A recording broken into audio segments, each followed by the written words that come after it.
Hi, it's Taylor. Thanks for tuning into my channel. I don't know if you realize that I work with mostly men, but I do also work with a very small and special group of women. I call it the Ideal Woman Group. Now, I talk a lot about how women can be better women and men can be better men, which is why last time I talked about what is the ideal man, and today I'm going to be talking about what is the ideal woman. I talk about these subjects all the time in different ways, expanding on different aspects of them. But I really want to make sure that I clarify and articulate to you what is essential and basically a minimum standard of what you should be looking for in a partner, in an ideal partner, and what you should be doing to enhance and better yourself, to be an ideal partner for that ideal person and partner that you are looking for as well. So these lists help to simplify them. They're a good reference point for you. I'm really not trying to water all of the important things that you need to do down, or all the important things you need to look for into an oversimplified list, but definitely something that will help guide you. Because oftentimes when I'm working with someone, they're like, I just don't know what I need to do or what I should be doing in order to better prepare myself for the partner that I'm trying to attract. And if you haven't read my ebook yet, that is a great tool and resource for you to use in order to prepare for and attract that ideal partner. Because what we forget when we're single, because we're so busy wanting to be in a relationship, is how important it is to optimize and maximize the time when you are alone and single. And so if you're too busy pining away for that person, then you're really wasting a lot of time that you could be using much more effectively. Today in my women's group, I actually shared the story of the past 4 or 5 years. I'm in a relationship now with my ideal partner, and before I was obviously single, and it wasn't, easy. It didn't happen overnight that I got to a place where I was preparing and readying for that ideal partnership. It took time, and it took me doing what I needed to do in the meantime, right? So that was pursuing the achievements that I wanted to make, the experiences I wanted to have, and improving my weaknesses that were keeping me from getting that ideal partnership. So it's not an overnight thing. It definitely takes time, and the earlier, the younger you start, the better off. So here is the list for what it takes to be an ideal woman. Now, you add on to this list with your own personality and the things that matter to you, or will be the things that are what's compatible with the unique ideal person that you match with, right? Because ultimately, the ideal person is the complement of your ideal self. And I talk about that too in my book and in other videos. So do feel free to dig into that as a prerequisite to really layering on what we're talking about today. So without further delay, here we go. Here's the meme from Instagram. I'll post the link below. So an ideal woman is attractive, fit, and active, healthy, happy, and stable, confident yet humble, sweet and receptive, assertive with firm boundaries, nurturing, patient, and kind, tender and graceful, sharp and competent, selective and reserved, loyal, supportive, and respectful, and playful and passionate, of course. So there's the list for reference. Definitely keep it handy or go to my Instagram so that you can have it saved in a list. But let's go through these items on this list. It's very important to understand what they mean. So one by one, the first one being pretty obvious, right? She needs to be attractive to you, but generally attractive feminine women are going to be clean, they're going to be classy, they're going to be sweet and present themselves with that effortlessness, right? So ultimately, it's a personal preference if she looks a certain way or dresses a certain way, but for the most part, she's going to have a sense of mystery about her, right? She's not going to lay it all out there. She's not going to explicitly showcase her sexuality and her beauty. She's going to be a little bit reserved or humble. We'll get to those elements as well, but ultimately, she's going to embrace her beauty and feel confident and comfortable in her attractiveness, and that's from the inside out, as always. But she needs to be healthy and fit, and she needs to be active and not lazy and sedentary, right? So that also then moves into the second one, which is healthy, happy, and stable, which is not just physically healthy, which is ultimately the foundation, the cornerstone of this basics of health, but she also needs to be mentally healthy, financially healthy, emotionally healthy, spiritually healthy. It's a holistic health that we're talking about. And that's going to help to contribute to her overall happiness and her radiance. She doesn't have to be always joyful, but she's going to know how to handle negative emotions and stressors. So she has that skillfulness in regards to emotional regulation. So it's not just like being arbitrarily happy 24/7, but it's about being able to have that default consistency where she is able to get to a contentment no matter what. Sweet and receptive. That's so important and something that's often overlooked, that a woman needs to be generally sweet. Obviously it's going to be contributing to her nurturing element, her compassion and generosity.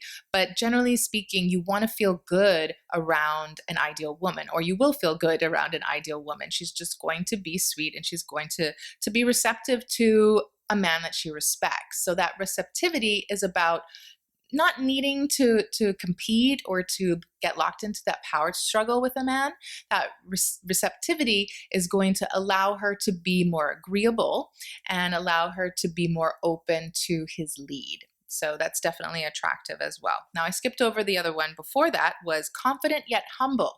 And this one is really important because, we hear that, confident and independent woman, strong woman stereotype a lot, but they have it wrong. Not because you shouldn't be strong or you shouldn't be confident, but you need to have a humility about you, this groundedness. And that's going to help.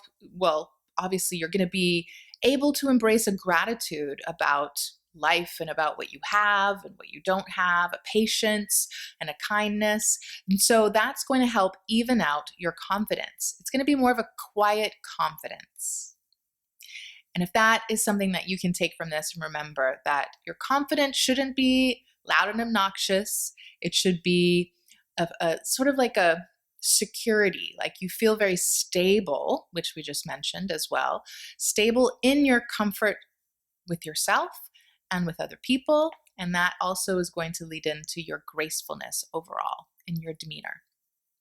So moving on to the next one, assertive with firm boundaries. I've talked about this in its own video a couple weeks ago in the series for how to be a highly desirable woman. And people get this wrong all the time about assertiveness. Assertiveness is not aggressiveness.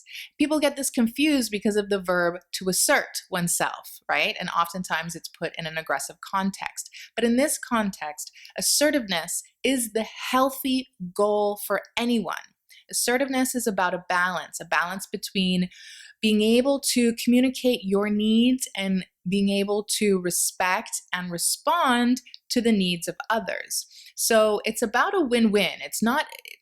It's beyond compromise. It's really about having those boundaries that are healthy, that can help protect you, that can help you have proper behavior and know what is right and wrong, and create that objectivity that makes you someone that people will trust, and they will feel like, you're practical, you're intelligent where it matters, and you're able to take care of yourself for the most part because you're not so vulnerable that you're at risk of basically being threatened by other people's power and control, right? Like you're going to know where you stand on things and you're going to stick to it.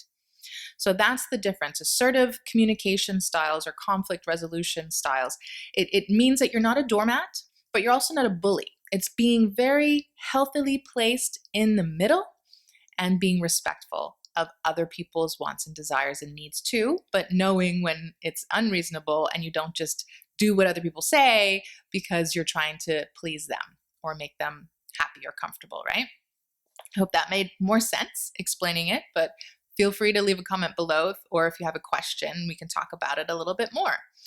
Next is nurturing, patient, and kind. I've touched on those, but those are so important. They're very feminine. They're very important for a man to see in a woman, because he needs to pick an ideal woman who he would want to be the mother of his children.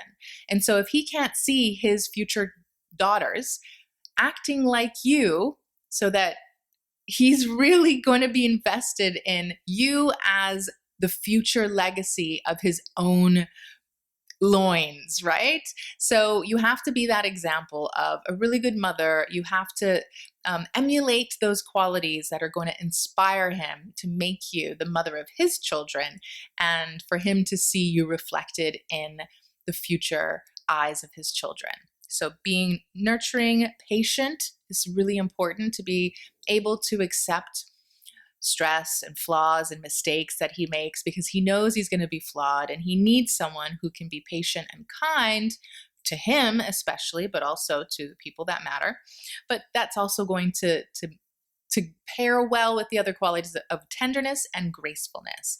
That's really attractive, and that's what makes the woman an ideal woman, because most women are really not a lot of these things, especially not classy, graceful, and tender. A lot of women these days are much more abrasive and argumentative and unpleasant, and you're going to stand out from the crowd. You're going to be at the top 1% of women if you can embody these qualities. But we're not done yet.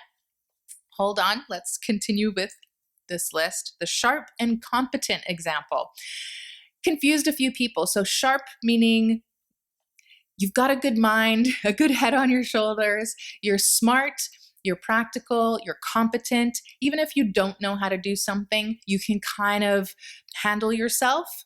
That's really important for a man to know that you can do, because you're not always going to have him there. Like he's got to know that you've got his back, or you're gonna be around home with the children in a capacity to do what needs to be done to protect the household, to honor his name and yourself. So he really wants to know that you can handle yourself when needed, if needed. Obviously, he wants to be there to protect you and provide for you, but ultimately being a sharp and competent woman is also attractive, but without being abrasive and without being like, I'm independent, I don't need you. That's not what this is talking about. The next one is being selective and reserved. This one is also very important, and it's underrated. So being selective is really about not giving everyone time and attention, and especially, your emotional or physical intimacy. Being selective with the people that you let in your world who know you. You don't want to just be that, it's almost like easy access, right? Like the more easy access you are to the rest of the world or to people, then the less valuable you are. So you need to be discerning, and you need to be objective and cautious about that. And it takes some time to recognize that being a sweet person doesn't mean that you have to be gregarious to everybody and take care of everybody. You have to know those boundaries, and that's why assertiveness and boundaries, healthy boundaries, are important, so that you can be selective. And with that selectivity also comes a little bit of guardedness. So that's being reserved. It's knowing when to turn the volume up and knowing when to tone it down a little bit. And that also goes with your aesthetics and your dress. And I talked about that before. So knowing when it's okay to be a little bit more loud and a little bit more exciting and a little bit more sexy and flashy with the right people, with your partner especially, but with close friends and family, and in an appropriate venue and environment and occasion. But also knowing when to bite your tongue or when to just be a little bit more passive, and that's okay. So, that needs to really be emphasized as an important quality to have, especially for women. And this comes up a lot with my introverted ladies. So being shy and introverted, those don't necessarily happen together. It's not exactly the same, but it's not a bad thing. It's actually quite good. And the thing that I would do with you if you were a client of mine and you were shy or you were introverted is work on how to be more confident so you could balance that out. But leveraging the shyness or the introversion to understand that that's actually a really great default or comfort zone to be in, because then that's going to help you be more selective and have good boundaries. So don't worry if you're not naturally outgoing and extroverted and all of that sort of stuff. Most introverts do open up and they blossom when they're around people they trust and feel comfortable with. So that's totally appropriate and will be attractive to an ideal man. The last two are loyal, supportive, and respectful. Obviously, I think this one goes without saying. You need to not only respect him, but you also need to respect yourself. And that is so essential and fundamental to an ideal woman who is healthy. Being able to not just love yourself in a cliche way, but to really carry yourself with self-respect. This is not a given. We need to work at this, and we need to recognize when we're not respecting ourselves. And that goes from putting food in our bodies that doesn't belong there, and the way that we act when we're out in public, and what we do on social media, and just not treating ourselves kindly enough, being too harsh on ourselves. That's definitely not going to translate to how you treat the person that you're with. So knowing how to be respectful of his space, knowing how to be respectful of his preferences, knowing how to represent your relationship when you're out, or just in general, when you're in too, right? Like at all times, when you are in a committed relationship and your family, it's your spouse that you're representing. So knowing the importance of that is really key, and it begins with you. So definitely something that I would focus on. Now, the last one is playful and passionate. This is coming back to that really important quality of femininity that you don't want to lose with your growing wisdom and age. So don't lose sight of a little bit of erratic emotions and being playful and silly and cheesy, having that passionate, exciting mindset. It's going to color his life and your life with such pleasure. And that's what he wants. He wants to feel like he's with a woman, not with a person who happens to be a female but is like him. He wants you to glow. He wants you to shine. And you should embrace that and learn how to balance that. But definitely don't try to downplay it or extinguish that. Even if you feel a little bit like insecure or a little bit chaotic at times, if you're with an ideal man, he will help you feel safe, and he's going to be that secure base that you will always go to for fun and excitement, but also to feel like you're grounded and safe. So I think overall that covers a lot. But again, if you're a man, you might hear that list and say, but what about this? And what about that? She's got to have a sense of humor. They can mostly fit into one of these examples in this list, but you have your particular preferences, but these are the fundamental qualities of an ideal woman that you want to strive to improve on and explore on your own, or with someone like myself. If you need some coaching on it, that's fine too. But I hope that's helpful for you, just to have some kind of benchmark and a direction while you're single, or even if you're coupled and you just realize that you're not doing all the work that you need to in order to be the type of ideal partner you want to be for yours. So if you've got some work to do, there's nothing wrong with that.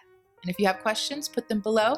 Give this video a thumbs up and subscribe to the channel so you'll get more videos from me. I'd be happy to talk to you again. Ciao!